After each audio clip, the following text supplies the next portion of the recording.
All right, y'all, let's talk about what to do when you are feeling triggered. My name is Aditi, and I'm an emotional wellness coach and speaker, talking all about stress management and self care to transform that stress.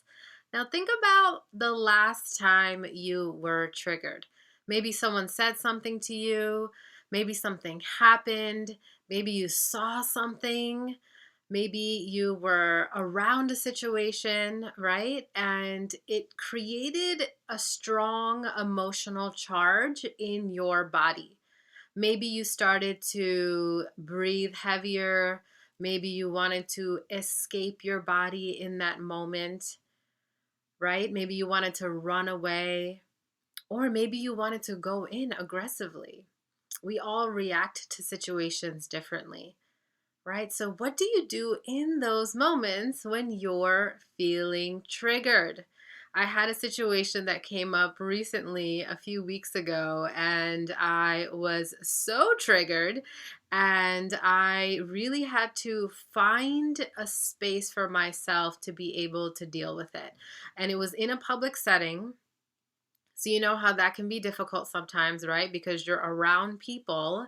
So, what do you do when you're freaking out inside and you are either in public or even if you're not in public? Sometimes my clients get triggered from something they saw on social media. Can you relate to that?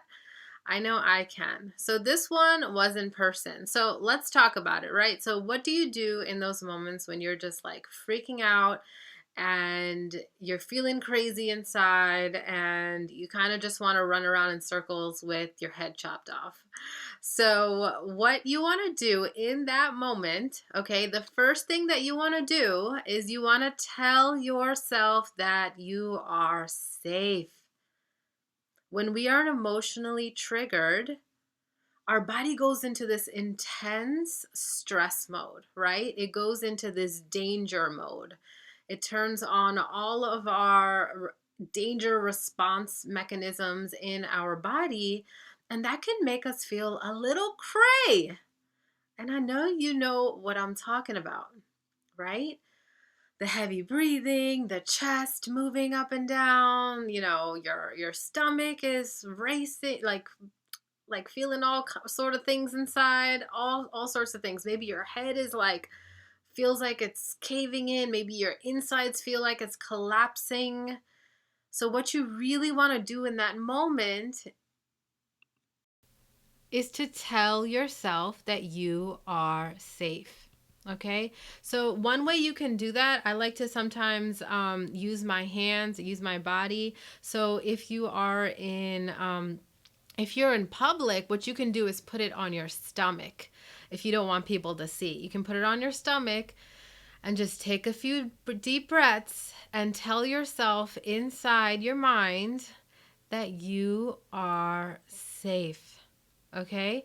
Another thing you can do is put your hand on your heart and say, you are safe. Or you can even say, I am safe. I am safe. I'm going to be okay. Nothing has gone wrong, right? It may seem like it, but in this moment, we're just trying to calm our bodies down. So this is really, really effective to just calm our nervous system down.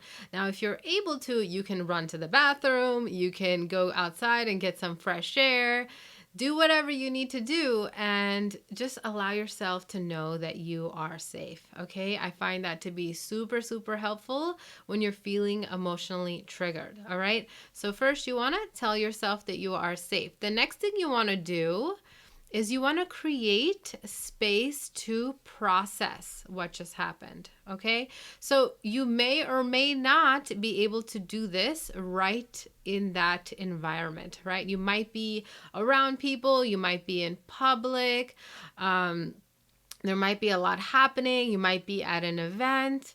So you might not be able to create space right then, but you might be able to step out for a minute or two or 5 minutes, however long you need. If your car is there, you can even go into your car and just take a moment to yourself, right? Play some music, just take a few deep breaths.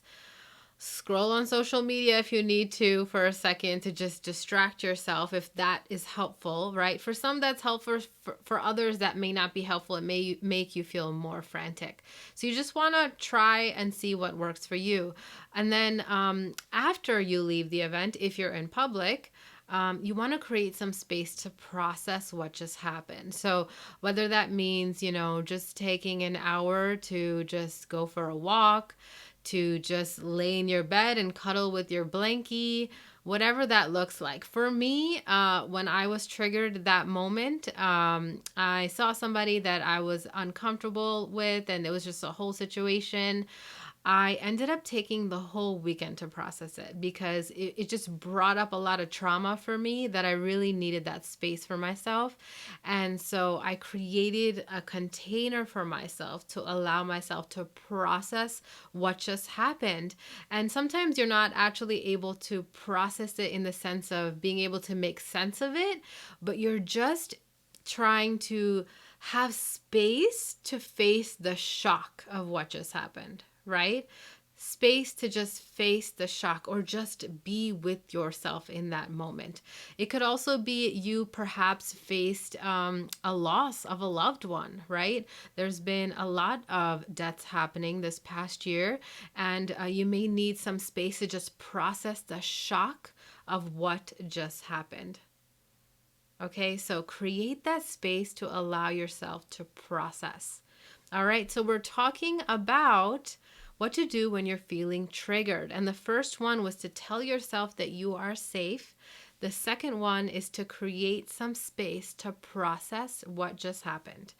All right. And like I said, process may not even mean that you're coming to a conclusion or a solution or being able to solve the trauma that just came up for you, but just being able to be with it. And that space really, really, really helps. Okay. Again, everyone's lives are different. You all have different things going on. So do what works for you. Maybe it's an hour that you can carve out. Maybe it's 15 minutes. Maybe it's a week. Whatever that is for you. Okay, so creating space to process. Hi. And then last, nurture yourself. Okay, so the third thing you want to do is really take care of yourself, because this is the place where we can go into self-destruction. This is the place where we can go into destructive behaviors and go into place of harming ourselves. Now, harming can be in all sorts of extremes, right? It can be to a really mild harm to a really extreme harm, whatever that is for you. But when you nurture yourself, it really helps kind of combat that, because what you're really seeking in that moment is love. What you're really seeking is to be seen. What you're really seeking is some comfort.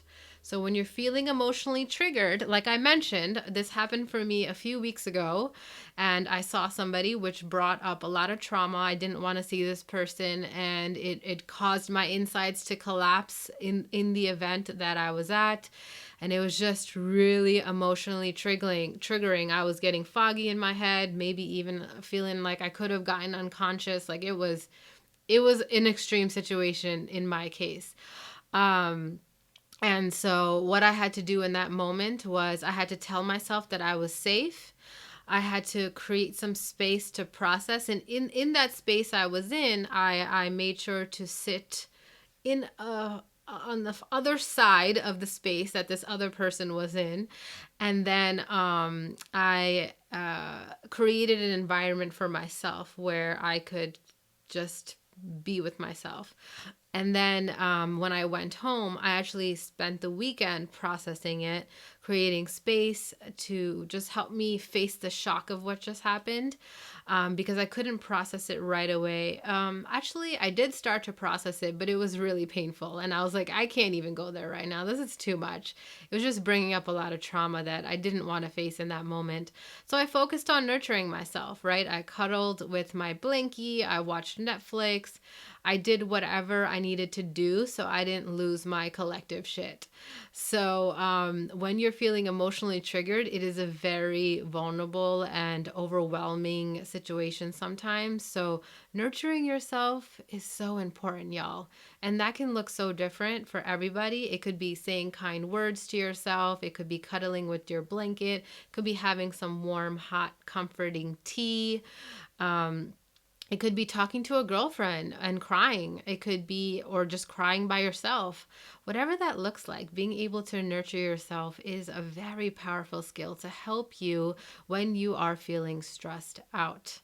Hope these tips were helpful for you today. I am running a self care summit next week, the next one. And since this is Mental Health Month, we're going to be talking about battling depression, battling PTSD, and mental health for people of color. So if you'd like to join us, it's completely free at aditicreative.com/summit to sign up. If you signed up last month, you don't need to sign up again. You will get the information for it and all the Zoom links so you can join us live and ask questions live as well. And lastly, I have a book coming up. The book is going to be launching next week. It is all about building self-care habits to transform your stress. I'm going to be sharing more tips like this in that book, and I'm going to be sharing juicy bonuses for people who sign up for the book launch ahead of time. So you can sign up for that at aditicreative.com/book launch. I can't wait to see you guys there, and I'll see you next week. Tell me which tip resonated with you the most. Love you. Bye.